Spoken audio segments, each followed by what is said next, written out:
Coming up next is Kristin Fontana's Guiding Stars, Evolutionary Astrology, here on HealthyLife.net Radio. Broadcasting from Manhattan Beach and the World Wide Web, you're listening to CHSR, HealthyLife.net. As a service to our listeners, this program is for general information and entertainment purposes only. CHSR HealthyLife.net does not recommend, endorse, or object to the views, products, or topics expressed or discussed by show hosts or their guests. We suggest you always consult with your own personal, medical, financial, or legal advisor.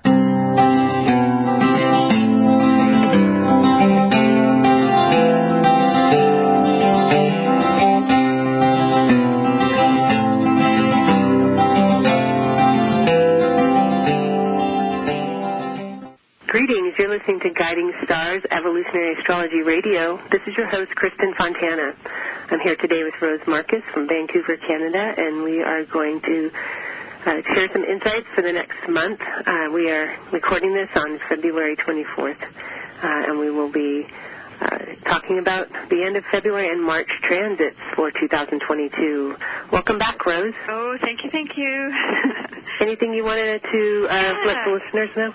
Yes, I have a couple things up this month, in the month of March. It's a couple weeks away, but on the 19th of March, Kepler College is doing something for International Astrologers Day, and there's a whole batch of people that are going to be doing stuff. And I'm going to be participating with Maurice Fernandez and Laura Nalbandian, and our segment's going to be on talking about Dane Rudyard. So that will be kind of cool. And on the 27th of March, which maybe we'll even be back to do another show before then, but I will be presenting for OPA, the Astrologers Association, and I'm going to be speaking on Jupiter in Pisces, the upcoming Jupiter-Neptune transit that's happening in April. So if you're a member of OPA, put that on your list. If you're not a member of OPA, then join or reach out to me. Great. Awesome. All right. Well, here we are. We are approaching March, and as I was kind of taking some notes, the shadow ends and March begins. The shadow of the retrograde of Venus that started December 18th, 2021. And Mercury was retrograde as well in Capricorn in January, and so both of those two planets will be leaving their shadow early in March. You probably have the exact days. I don't actually write at my fingertips, but I do want to say something about Venus. Is that Venus is now a morning apparition, and will be, through the next 9 months. And when Venus is a morning star, it is in its kind of yang orientation. So it's an action-oriented Venus. And it's interesting because the ancients, when Venus was a morning star, would wage war under that transit because it ensured greater success. Interesting. Yeah, and so today we have some news about, Russia and that takeover with the two provinces and so forth. But there's a lot going on with Russia right now. There's this whole thing about, whether Putin was going to, follow through and, what he was going to do and, all that kind of uncertainty. But when Venus is in the morning star apparition, this is exactly what we do, is we have that we see out there in the world at some level. Well, it's interesting because Putin actually has Venus at like 11 Scorpio, I believe, so Uranus is opposing that right now, his natal Venus. So you just shared kind of what happens when Venus is in this position, and then you can see it reflected in his own chart. It's like doing something radical. I mean, this is something radical that's not only going to affect a lot of lives, but even his own people's lives.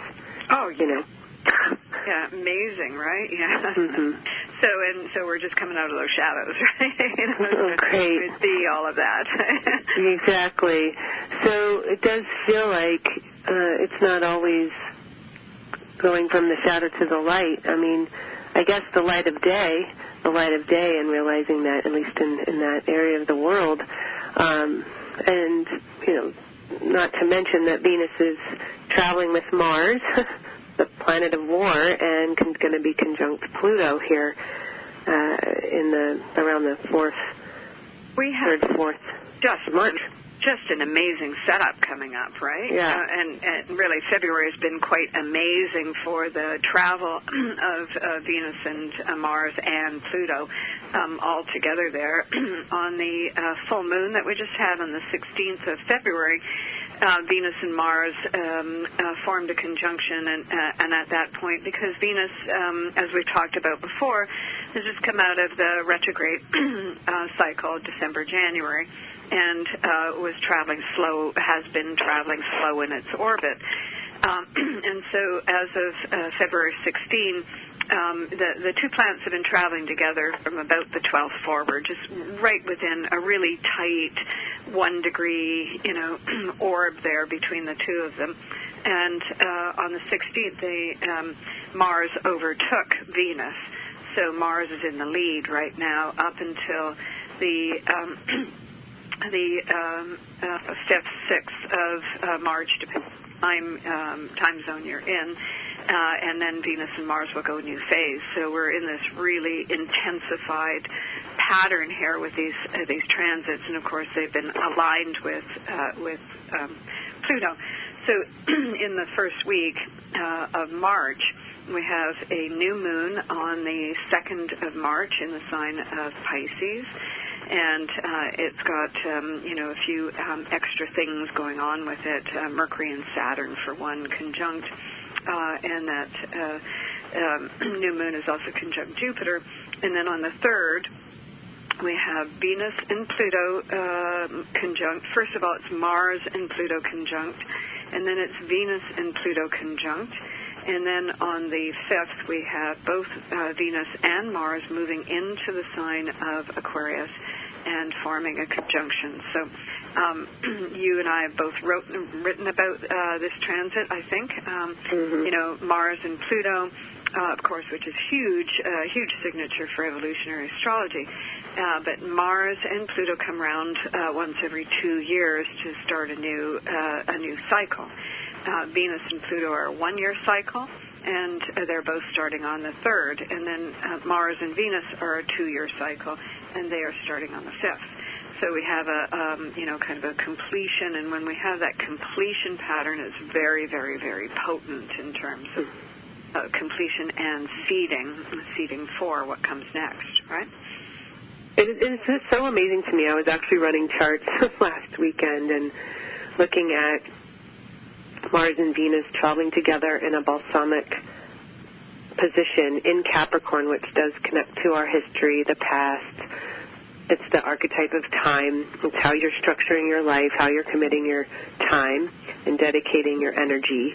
And just literally within minutes, as both of those, Mars moves into Aquarius first, and minutes later, I don't know how many, 15 minutes maybe, and not many. 7. 7 minutes. Thank you. See, you were doing the Virgo thing too. So 7 minutes later, Venus follows Mars and then moves in front of Mars in the sign of Aquarius. And when we think about Aquarius, the sign that follows Capricorn, it wants nothing to do with tradition. It wants to shake things up. It wants to break free from anything that's become outmoded.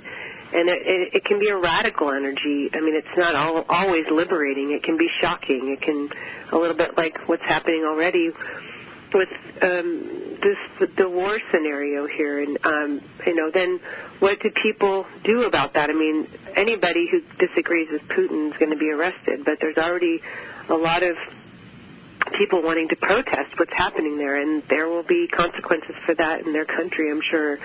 But It is really a dramatic swing of energy. I don't ever remember. Here I go saying this again. It seems like I've said this a few times recently, but I don't ever remember this happening in this way. I mean, when these two planets transition from a balsamic to a new phase, going from one sign to the next, so dramatic, from Capricorn to Aquarius. Well, and yes, and I think, that added drama of having these planets, Venus and Mars, traveling together for such a length of time. Like usually, Venus and Mars are going to, be conjunct for a couple of days, 3 days, something like that, right? Right. For like 3 weeks. And, so that, it's a very, very intense, and all the time that I've been writing, which, and studying astrology and so on, like, I don't ever remember seeing this.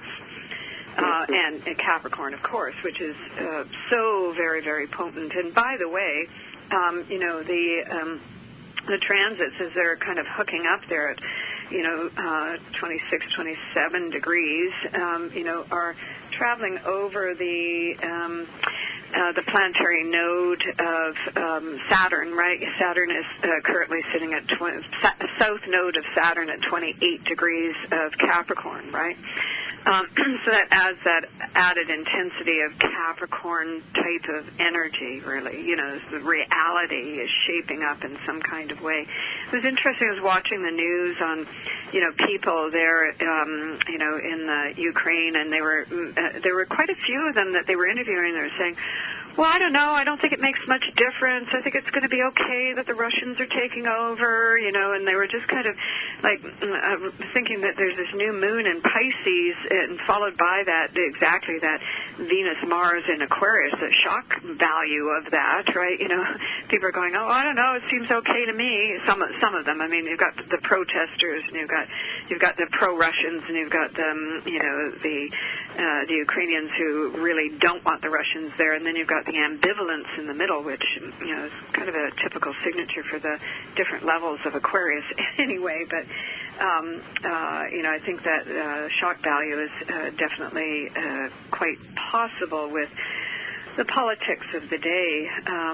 Certainly there's a lot of turbulence going out there, and we in Canada have had and still have this ongoing thing with the truckers' convoy across the country and the occupation of our capital city. There's a lot going on. Very strange. Oh my goodness. Yeah, very strange. So and I just wanted to also mention that last month, or the recent full moon that we had on the 16th of April, I meant to say February, which for me was so dynamic because of this Venus-Mars, Mars overtaking Venus on that day. But the full moon was also 27 degrees of Leo Aquarius, and in dynamic tension to the nodal axis, karmic axis, as I like to say, which is currently in Taurus Scorpio, right? And this full moon on the 16th of February, it really marks the midpoint peak between the lunar eclipse that happened last November and the lunar eclipse, which will be a total lunar eclipse on the 15th of May, right? So interesting that I think we're in the middle of a very, very important chapter of kind of collective history. And, of course, you may be feeling it in your own personal life as well, too, whatever it is going on for you, right? So, yeah.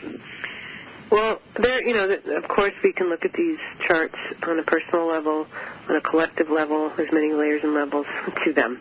And you can see it in the world around you or in the lives of the people that you know. And it just depends on how these planets are interfacing with your chart in terms of how the story is unfolding. And, one of the things I was thinking about recently with all this Pluto, Capricorn, Saturn energy, Mars, all of it, I was thinking, well, what is it that you would be willing to die for? And I don't literally mean die, like physically die. It just sounds so dramatic. But that's what it feels like sometimes. And it's an important question to ask yourself, not because I'm suggesting that will happen. It's just, it will tell you what it is that you value the most, what it is that you care about the most, what is it that will tell you where's the first place to spend your time. I mean, would you die for love? Would you die for freedom? You know, and I mean the old parts of you, really, is what I'm saying, like the old parts of you dying away. So Pluto and Capricorn conjunct Mars and Venus, the old ways of being, the old ways of moving through space, and whether it's fear-based or, you know, just there's a certain degree of resistance because of the fear of the unknown. Those are the parts of you that, of course, we would all be wanting to pass away, to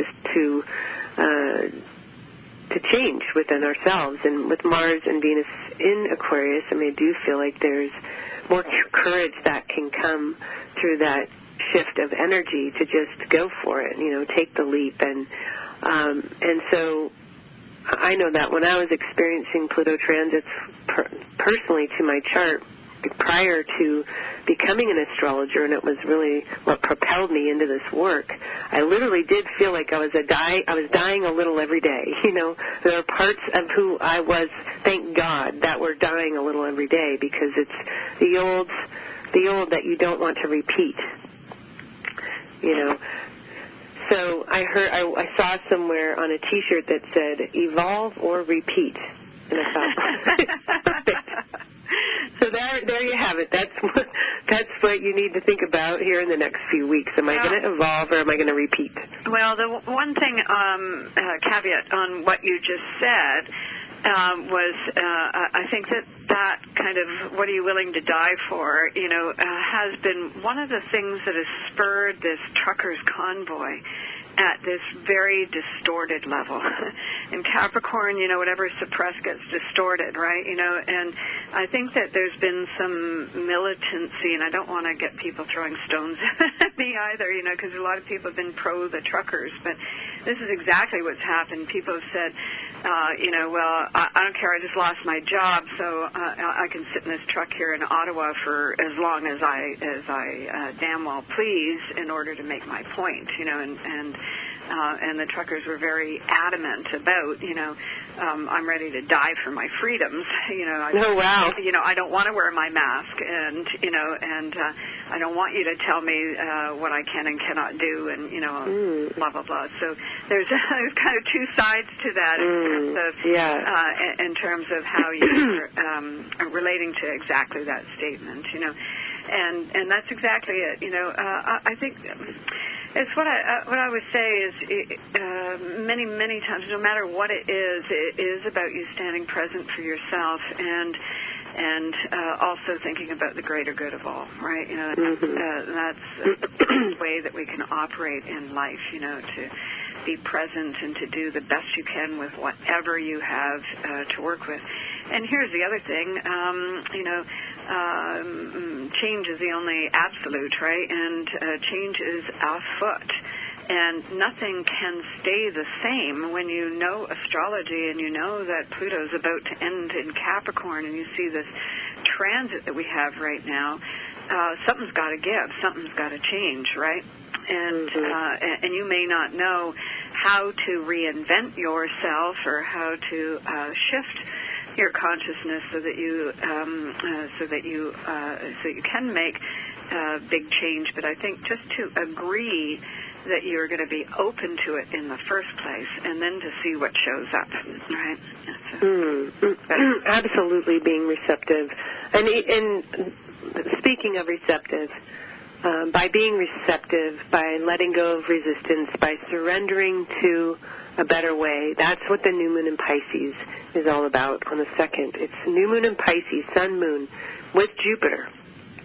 And I always say to my clients that are holding on to dear life to something, whether it's a relationship that really needs to end or what have you, it's that there are these lessons around attaching to nothing except for the truth of what is best for you or what is best for all, like not attaching necessarily to an outcome, but attaching to the truth. And that sun, moon, Jupiter, and Pisces is that. It's like whether it's, you know, taking the high road finally seeing something clearly, seeing it for what it is, seeing the potential of what it is. And maybe with the new moon in Pisces conjunct Jupiter, you will see the potential of something you didn't even know was that great. So it can also be something that is revealed to you that can feel like this serendipitous moment that changes everything. So there's the potential for abundance, there's the potential for insights, there's the potential to see something that you hadn't seen before, and there's the potential to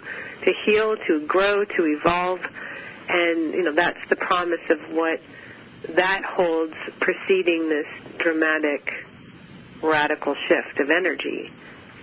That's exactly it. When you hold on too tight, there's no room to put more in your hands, right?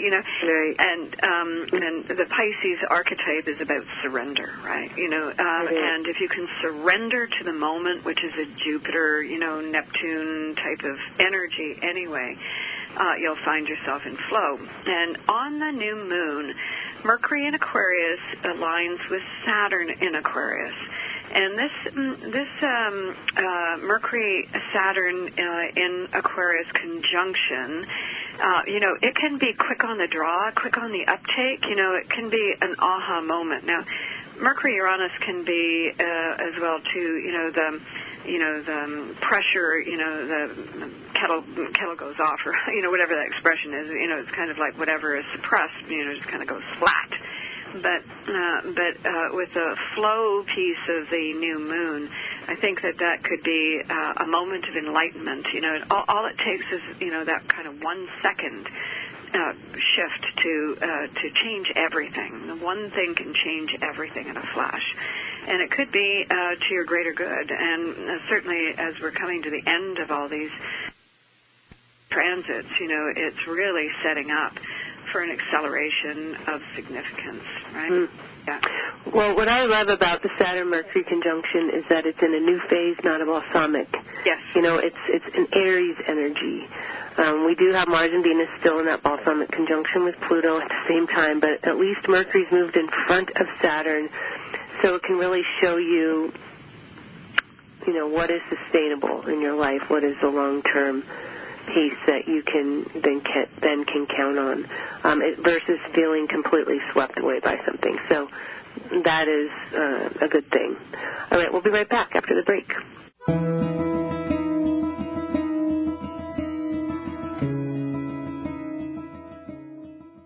Find out about Kristin Fontana and get your free weekly astrological forecast on her website, KristinFontana.com. Read articles written by the founder of evolutionary astrology, Jeffrey Wolf Green.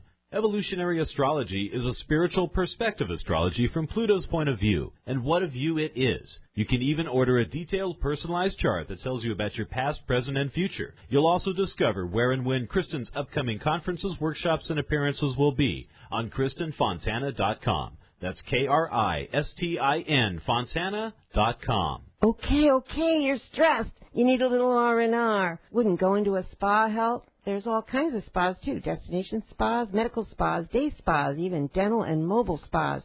Where do you find the right spa at the right price? Oh, no, more stress? Well, not anymore. Visit spafinders.com. At spafinders.com, you'll find everything you need to know about spas from around the world. So de-stress. Click on spafinders.com right on our homepage. Ah, I'm feeling relaxed already. What would happen if you didn't follow the established path? Would you feel scared or proud? Could you explain that helping the people of Peru improve their own community would also have an effect on your own? Would you rather make your own way or spend a lifetime saying, what if? Life is calling. How far will you go?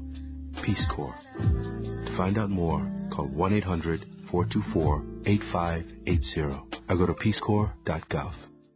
Water. In the hot summer sun, water is a natural thought, like relaxing at the beach with the waves lapping at your feet, or perhaps being with your significant other under a secluded, gently cascading waterfall. If you want a little more action, how about water skiing or boating on an icy, clear blue lake? With Expedia.com, everything you need for travel, flights, hotels, cruises, vacation packages, they have it all at a price you can afford. Go to HealthyLife.net's advertiser page and click on Expedia.com.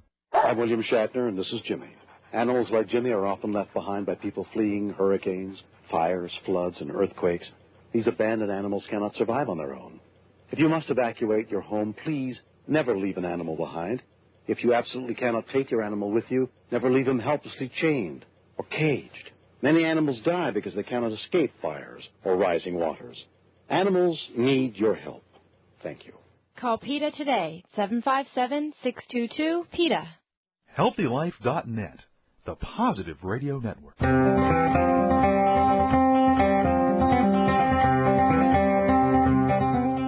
All right, we have returned, and we're discussing the transits for March of 2022. In particular, we're talking about the new moon in Pisces with Jupiter, and on that same day, Saturn and Mercury will be conjunct in Aquarius. This is representing the change. Maybe it could be something contractually binding in your life that you're changing, and whether it's selling your house, getting a divorce, getting married, getting a new job. It could be many different things. And on the 6th, or late in the night on the 5th, that's Saturday night, in the West, which means in a lot of places on Sunday, but, on a weekend, doesn't seem like you're signing documents on early Sunday morning many times. But anyway, that Mercury on the 6th, when Mars and Venus are now in Aquarius, is exactly squaring the nodal axis, what you call the karmic axis, Rose. So your past and your future. I see this as, when I think of Mercury, I think of options. I think of, there's two ways you could go with it. Mercury rules Gemini, and Mars is the choice-making planet, but Mercury really is like, okay, do I have all the information that I need, and am I really ready to make this move? And so I feel like that square to the nodes could be, on the one hand, it could be an opportunity to really recover something. In a sense, like I think of it as like recovering your voice in a new way, right? You're really just going to go for it. You're going to stand out. You're going to make a statement. You're finally going to speak up for what you want or speak up for what you need. But I think, it could go, there's something here that tells me something. There's like an ambivalence still with that energy. How do you read that? Well, there's a lot going on that 6th, 5th, 6th, because it's late at night and early in the morning, for some of the transits. But a couple things, too. Along with Venus, Mars, and Pluto, we also have Vesta moving along with that group, right? And Vesta and Pluto are new phase on the 6th at the same time.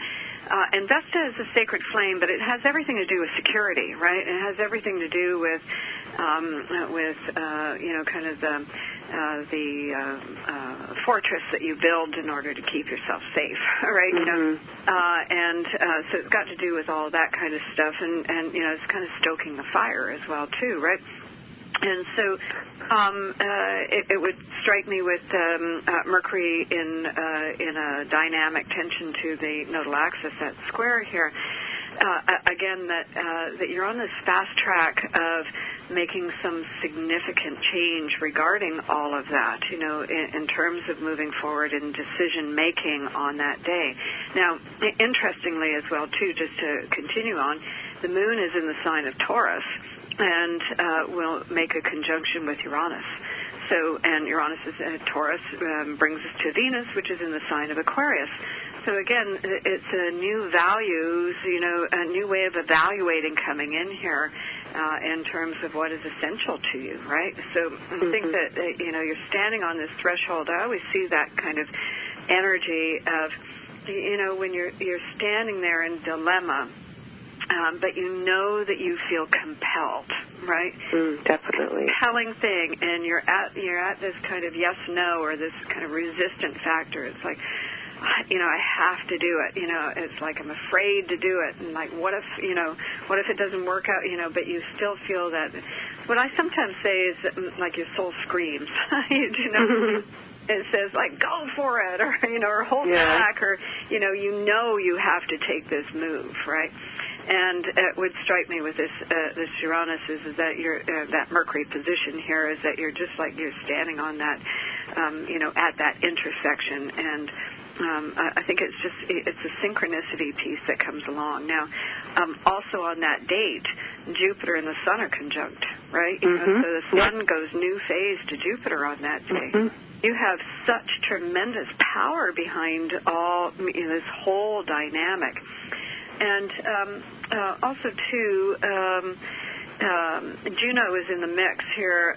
Juno is sitting on the 6th of March at 13 degrees, and Mercury has already surpassed that, and Saturn's already surpassed that. But the thing is that Mercury is in new phase to Juno, which is a contract asteroid.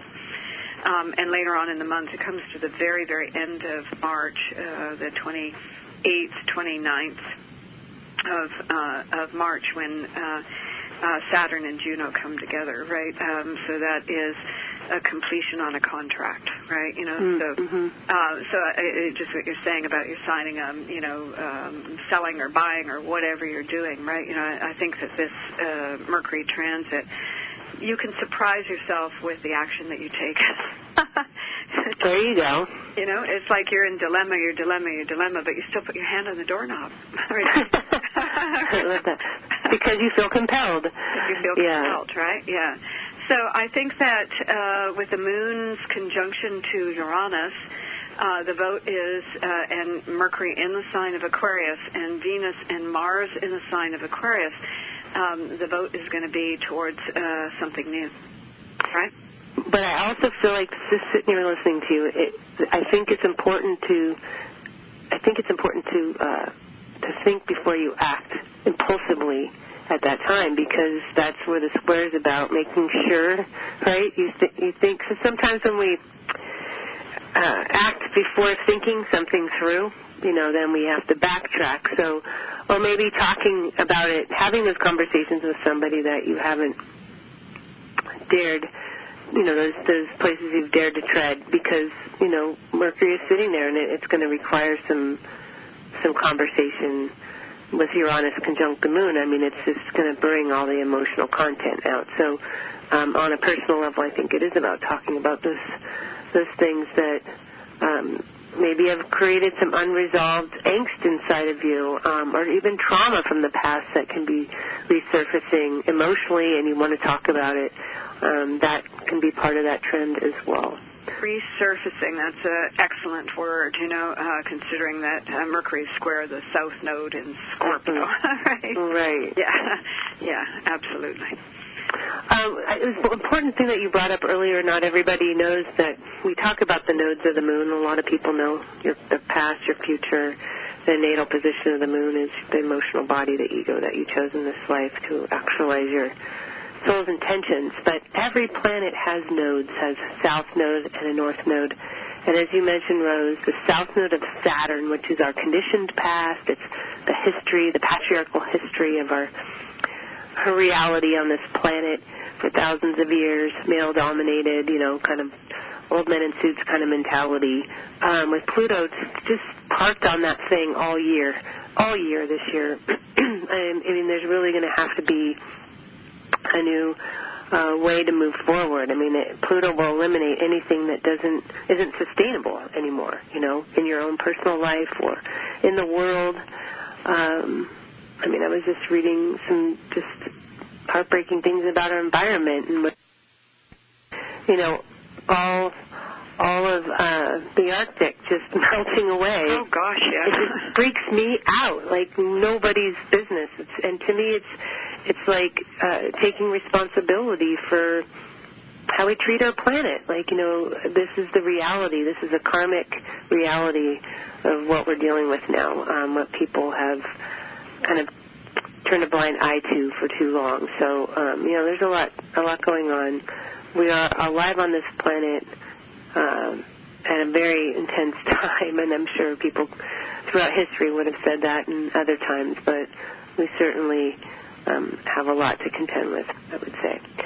On a earth level, on a political level, and intercontinental level. So, we'll be right back to share more after the break.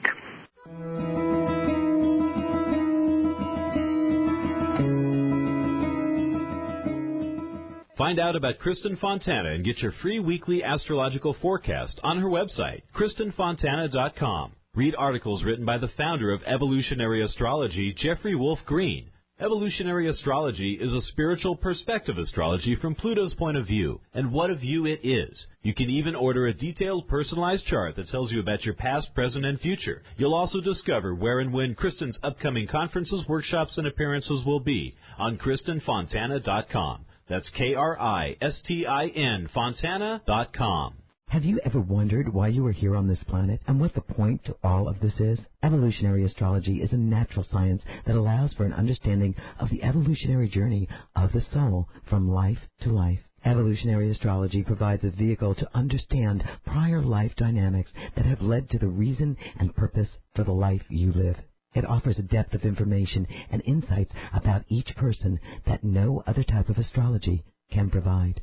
As Jeffrey Wolf Green, the founder of evolutionary astrology, says, for those who wish to unveil the depth of who you actually are, I would highly recommend that you seek out qualified evolutionary astrologers such as Kristin Fontana and other graduated students of the School of Evolutionary Astrology. For those who are considering becoming an astrologer to make it a natural career, I'd recommend that you consider Jeffrey Wolf Green's School of Evolutionary Astrology, where it will assist you in answering and your clients answering a big question. Why am I here? Thanks for listening, and God bless. Okay, you're stressed. You need a little R&R. Wouldn't going to a spa help? There's all kinds of spas, too. Destination spas, medical spas, day spas, even dental and mobile spas. Where do you find the right spa at the right price? Oh, no, more stress? Well, not anymore. Visit spafinders.com. At spafinders.com, you'll find everything you need to know about spas from around the world. So de-stress. Click on spafinders.com right on our homepage. I'm feeling relaxed already. Whether you're taking a short trip or traveling across the world, Magellans.com is the world's most trusted source for travel, and they guarantee 100% satisfaction. They have everything you need to make travel just a bit more pleasurable. Who doesn't like that? They have travel alarms, clothing, the best luggage, wallets, everything you need except the ticket. Visit the advertiser page on healthylife.net and click on Magellans now. You will not only see their travel products, but get a free catalog and read articles with tips on how to make your travel easier. Visit the advertiser page and click on Magellans now. HealthyLife.net, where positive overcomes negative. All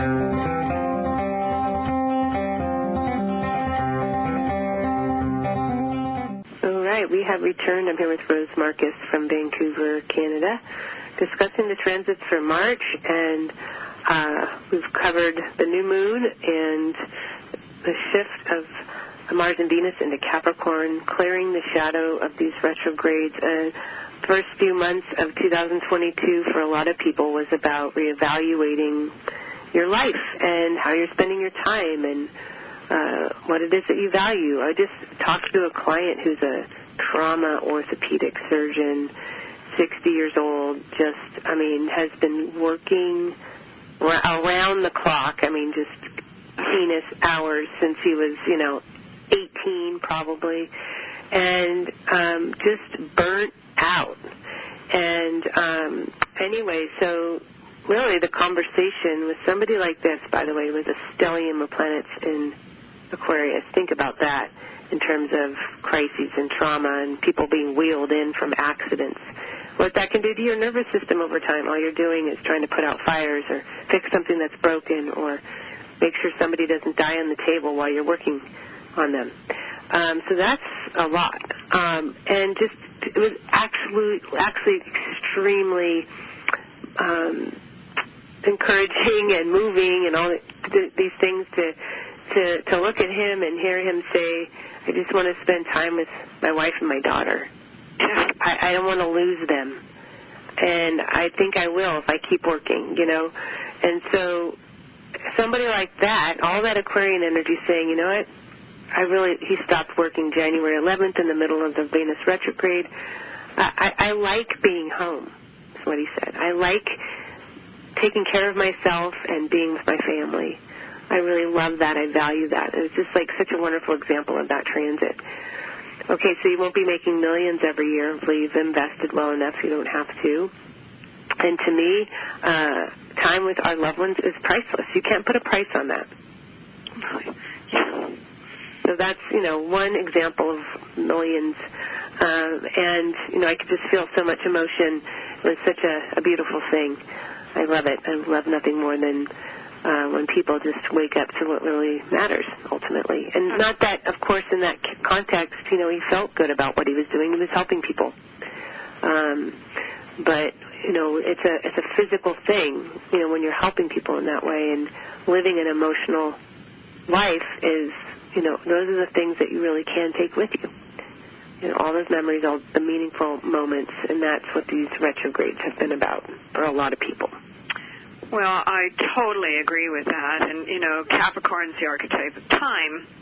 And as you said earlier, and, with all these planets, we're under this pressure point of time, really, and I would say that, and this is part of the shift to the whole collective as well, too, I think, because I would say that we've been sold a bill of goods, what, you're not working an 80-hour work week? Why not, you lazy slouch, And I've just heard it from so many people. I can't do anything but work. I have no time for myself. I have no time for my family.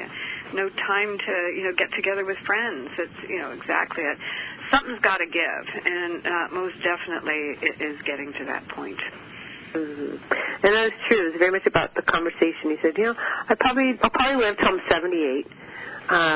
So I've got 18 years is in his mind what he thinks he has, to make up for lost time. And that crazy feeling of, like, I feel like I'm running out of time. I want to get back that time that I feel like I've lost. And this is my opportunity to change my life in a radical way. Yeah. So, yeah. And, I want to say something as well, too. The Venus-Mars cycle that's starting at 0 degrees Aquarius. And last year we had the conjunction of Jupiter and Saturn at 0 degrees of Aquarius, right? That was on the winter solstice, which, a lot of people talked about the Star of David, right? Blah, blah. But that Saturn and Jupiter transit started a new, bigger picture cycle, 0 degrees Aquarius. And next year, at the end of March, Pluto will move into the sign of Aquarius, dip into Aquarius for the first time. It's going to be 0 degrees Aquarius. So this Venus-Mars transit is kind of, again, a midpoint between that Jupiter-Saturn synod that started last year and the Pluto ingress into Aquarius of March 2023. So if you're picking up that energy, you're getting kind of a preview of what what's coming next. Pluto moving into Aquarius, which is going to be there for 20 years, and none of us have ever experienced. It's a once-in-a-lifetime transit, right? So radical reinvention of reality is right in front of us. And if you are thinking about making some radical personal change, then you're on track. And that's got to do with, relationships, Mars and Venus, right? Again, my relationship with myself and therefore my relationship with everybody else. Mm-hmm. Yeah. Well, undoubtedly, there's the earth moving beneath your feet. You can feel it vibrationally. That's what's coming with Mars and Venus about to move into the sign. And I love how you brought that back to December of 2020. Saturn and Jupiter moving into Aquarius at 0 degree. I mean, wow. And then Pluto next year. So, yeah, there's some, it'd be good to go back to that time to see what was happening.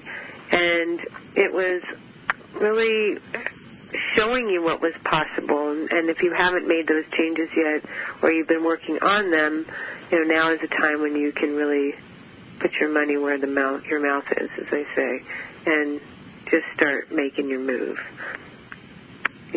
Start to really follow through on some of those intentions. Yeah, absolutely. It was December 2020, right? Yeah, December. I think I said that right. Yeah, you did. I'm not sure I did. Okay.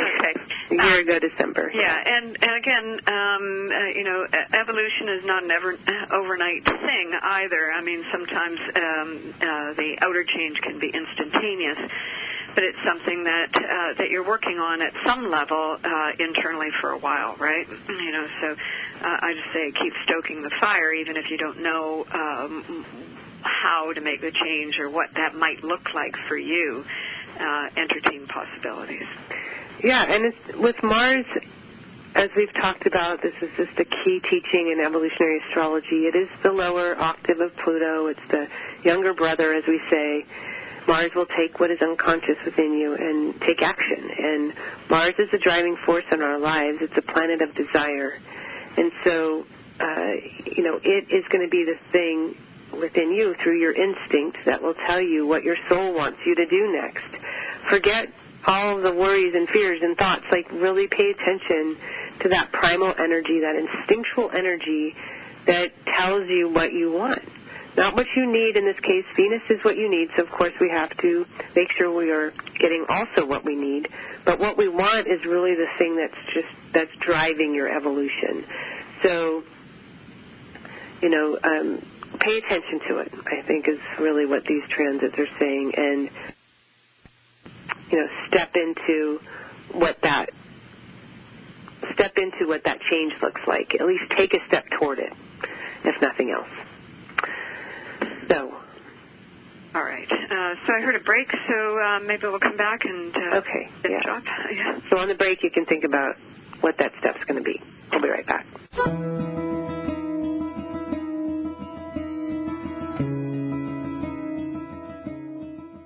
Find out about Kristin Fontana and get your free weekly astrological forecast on her website, KristinFontana.com. Read articles written by the founder of evolutionary astrology, Jeffrey Wolf Green. Evolutionary astrology is a spiritual perspective astrology from Pluto's point of view, and what a view it is. You can even order a detailed, personalized chart that tells you about your past, present, and future. You'll also discover where and when Kristin's upcoming conferences, workshops, and appearances will be on KristinFontana.com. That's KRISTIN Fontana.com. If you're like the 8 out of 10 women that say finding jeans that fit is a problem, well, your problem is solved. Lee Jeans has done extensive research, and they have jeans that fit. There's even an online Lee Fit Finder so you can find the right fit for you. Imagine jeans that instantly slim you with a custom fit and no gap waistband. And guys, kids, Lee has jeans for you too. Click through to Lee's Jeans on the HealthyLife.net advertiser page and get what fits. Take one step towards spirit. Spirit will take 1,000 steps toward you. Come explore the world of evolutionary astrology with Rose Marcus. Rose Marcus is well known for her heartfelt passion, sensitive counseling skills, and dedication to helping others. You can now study evolutionary astrology from the comfort of your own home through live teleconference classes with Rose. To register for the next Evolutionary Astrology School, to read your in-depth monthly horoscope, or to book a private astrology with Rose Marcus, please visit her website, www.rosemarcus.com. Oh, man, it never fails. My suitcase just got ripped apart. Life is a journey. Make it a pleasant one. Use Samsonite. You know the name.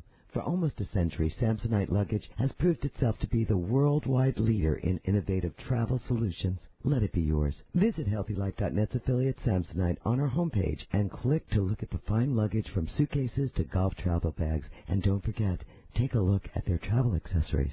Make life a journey, a pleasant one, with Samsonite. In college, I took a lot of history and liberal arts classes, and frankly, I don't remember much of any of it. But as an adult, I find myself engrossed in fascinating programs on the A&E and History Channel. They've pretty much helped me to be pretty impressive at social functions, and I just found out today that I can purchase DVDs of my favorite A&E and History Channel programs right through HealthyLife.net. You should visit HealthyLife.net and order your favorite A&E and History Channel program DVDs as well, and then discover how many people you can impress during your next social occasion.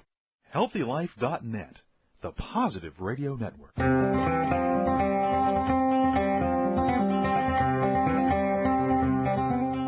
All right, we are back for our final segment.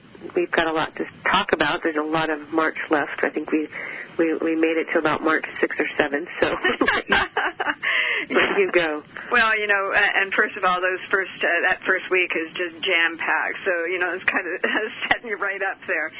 And just to make mention of what's coming up here, so on the 9th of March, Mercury moves into Pisces, and Mercury is traveling very fast. On the 26th, it's going to move into Aries, so it's just doing a real quick trip through the sign of Pisces. And lots going on. The first week is going to really set things up. But from about the 13th to the 18th, I think we'll see a lot of action. Jupiter is currently moving through the sign of Pisces, and Jupiter is a one-year transit through a sign. And it's moving very quickly through the sign of Pisces this year. In the middle of May, it's going to move into Aries, and it'll be there until October, and then back into Pisces. So it's moving quite quickly. But we're going to feel that Jupiter transit because it's picking up the south node of Uranus between the 13th and the 18th. So despite the fact that Jupiter is in Pisces, which is a good flow, or I call it an attunement archetype, and of course Pisces corresponds to tuning in, but tuning into again, what is of higher purpose, value, and meaning for you, but also tuning in collectively as well, too, so we're all buzzed up with the same thing. But the fact that it's stimulated by the south node of Uranus is going to have that kind of flavor, so it's going to keep the activity kind of, charged, I'll say, in that middle month. And just as we come to the end of that week, the 13th to the 18th, and it's the 19th, we'll have Venus in Aquarius squaring Uranus. And just a few days later, well, on the 20th, of course, we have the spring equinox, and on that day, Mercury and Jupiter are together by conjunction. And on the 22nd, Mars and Uranus are in square. And on the 23rd, we have Mercury and Neptune conjunct. So we've got quite a lot going on from like the 19th to the 23rd of March. So despite the fact that we're in the month of Pisces, I don't think that there's going to be much let up. No. Fast. Yeah, it'll be fast. It'll be triggered. I think I'm just feeling kind of the thickness of my days, and I think Capricorn's an archetype of persevering, by the way, and I bet a lot of us feel like we're just persevering through each day.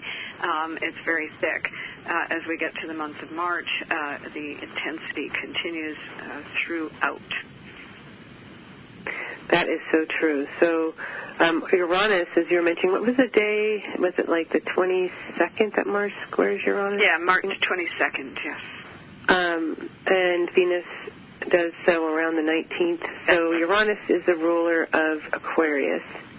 And to have Mars and Venus squaring its own ruler, I mean, on its own, those transits are unpredictable at best.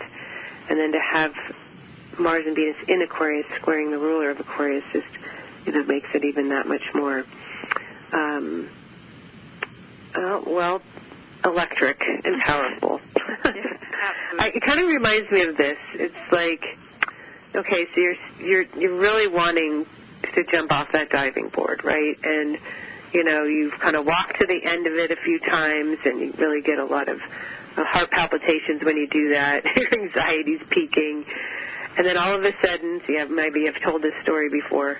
I have older brothers. One of your brothers gets out of the pool and starts running toward you, running toward the back of the diving board, and you have nowhere to go but in, right? You don't want him to push you in. You got to jump. So it's that pressure, that unexpected pressure that's coming, and you go, you leap. Either you jump or somebody's going to make you jump. So that's what I feel like that transit is about. And, Mars and Uranus and Venus and Uranus, they're on a corner turn. That's what I like to call it. They're moving to a last quarter phase for those astrologers out there. So that's a shift, right? It's a shift of perspective, a shift of the reality base. It's saying, well, and I have been saying this to a lot of clients lately, that was the old me. What would the old me want to do? Right? And it's like that's exactly it. Moving away from the old patterns, the old ways of doing things, and moving to putting the kind of new desires, the new needs, the new orientation, the new perspective, letting that lead you to someplace else, right? Mm-hmm. Yeah. And by the way, sorry, just one other thing is to say that as that happens, Venus-Uranus will still be in the month of Pisces, but Mars-Uranus, the Sun has already moved into Aries. So from the 20th forward, that's new impulses and new agendas, new energy, new action, right? To support you, new courage, right? Mm-hmm. So when did you say what did you say was moving into Pisces? You said Mars and Pisces. I think I heard you say. That's going to be April. Yeah. No. Oh, yeah. No, it's just that. Sorry, I want to just clean up two other things. Is that the Mars-Pluto conjunction that we're experiencing at the front of March on March 3rd, starting a new 2-year cycle, is going to take us all the way to the end of June, and that's when Mars will be in Aries and squaring the Pluto position at that time. So whatever launches right now, you've got to the end of June to be working your way through it. All right, so you might think about that as a timetable. And also of note this month, and let me just see here, there's a Sun-Neptune conjunction on the 13th of March, and there on the 23rd of March there's a Mercury-Neptune conjunction. And these are at 23 degrees of Pisces. And if you have anything at 23 degrees of the mutable signs, this is a big Jupiter-Neptune conjunction on the 12th of April. And that's huge because that only comes around, it's a once-in-a-lifetime transit. It's 46 years since we've had the last time that Jupiter and Neptune were conjunct in the sign of Pisces, right? I'm going to be talking about that in talk that I'm going to do next month. But it's huge, and Pisces is... it's all about, tapping the potentials, right? That Jupiter-Neptune is coming to some kind of completion pattern again here with that, but you're going to have some triggers in this month. And that's about tuning in, right? Tuning into a higher source, tuning into more of what is of ultimate for you, right, in terms of envisioning and inspiration and, allowing yourself to imagine, to dream, to hope, to find your faith again. Yeah. It is an out-of-this-world configuration, I would say, for sure. Beyond this world, otherworldly, feeling the assistance from the other side. It can be all of that. It all depends on what you're energizing, how you experience that combination. And I think what's really important, because there are a lot of triggering energies this month, but there's also some really holy influences, I would say, divine energy. Neptune right now is moving into, and will be the third week of March, beautiful trine to the south node, sextile to the north node. It is absolutely seamless in its position there around I would say the 24th, 25th, 26th of March exact. We've got Mercury in a new phase to Jupiter around the 21st, 22nd. These two are it's the left brain, right brain. It can be your intuition. It can be things coming to you from another place that allow you to carve out a new reality for yourself. It can be the dream that finally comes true. It can be a multitude of things. So just know that there's a lot of offsetting energies that this is like forcing us all to really evolve and to grow beyond where we've been. But there's really a lot of celestial support that you can feel but maybe cannot see, but you will be able to feel it if you are open and receptive. So thank you so much, Rose, for sharing this journey with me and talking these starry insights, being a stargazer. one of the best. So thank you for all that you do to bring your teachings here today and every end of the month with me. So we'll be back to share more at the end of March, looking into April, and I'm just wishing everybody a happy new moon and a beautiful transition out of the shadow and into the light. Until next time, namaste.